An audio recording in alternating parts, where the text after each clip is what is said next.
തൃശൂർ കൊടുങ്ങല്ലൂരിൽ കാപ്പ ഉത്തരവ് ലംഘിച്ചയാൾ പോലീസ് പിടിയിൽ. നിരവധി ക്രിമിനൽ കേസുകളിൽ പ്രതിയായ മുഹമ്മദ് സ്വാലിഹാണ് പിടിയിലായത്. 6 മാസത്തോളം തൃശൂർ ജില്ലയിൽ പ്രവേശനം വിലക്കിയിരുന്ന പ്രതി എറിയാട് വാടക വീട്ടിൽ താമസിച്ചു വരികയായിരുന്നു.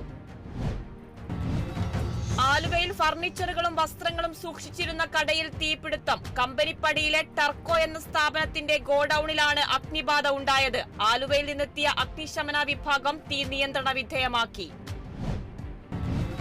വിവിധ ആവശ്യങ്ങൾ ഉന്നയിച്ചുകൊണ്ട് BMS തൃശൂർ കൊടുങ്ങല്ലൂർ മേഖലാ കമ്മിറ്റി ഏകദിന നിരാഹാര സമരം നടത്തി. റോഡുകളുടെ ശോചനീയാവസ്ഥ പരിഹരിക്കുക, സർക്കാരിന്റെ തൊഴിലാളി വിരുദ്ധ നടപടികൾ അവസാനിപ്പിക്കുക, തൊഴിലാളികൾക്ക് നേരെയുള്ള അതിക്രമങ്ങൾക്കെതിരെ പോലീസ് ശക്തമായ നടപടി സ്വീകരിക്കുക തുടങ്ങിയ ആവശ്യങ്ങൾ ഉന്നയിച്ചായിരുന്നു സമരം. ഏകദിന നിരാഹാര സമരം BMS ജില്ലാ സെക്രട്ടറി സേതു തിരുവെങ്കിടം ഉദ്ഘാടനം ചെയ്തു. മാർസ്ലീവ മെഡിസിറ്റി പാല Assumption medical centre Kottayam Melukavu മറ്റത്ത് പ്രവർത്തനം ആരംഭിച്ചു.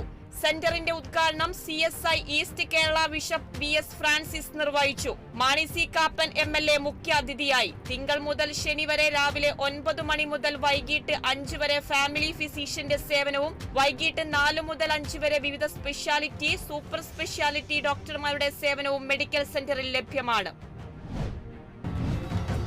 സ്വാതന്ത്ര്യദിനത്തോടനുബന്ധിച്ച് BJP തൃശൂർ മണലൂർ നിയോജക മണ്ഡലത്തിന്റെ ആഭിമുഖ്യത്തിൽ ബൈക്ക് റാലി സംഘടിപ്പിച്ചു. റാലി ധന്യാവീർ മനോജ് കുമാർ നായക് മണലൂർ മണ്ഡലം യുവമോർച്ച പ്രസിഡന്റ് അഖിലിന് പതാക കൈമാറി ഉദ്ഘാടനം ചെയ്തു.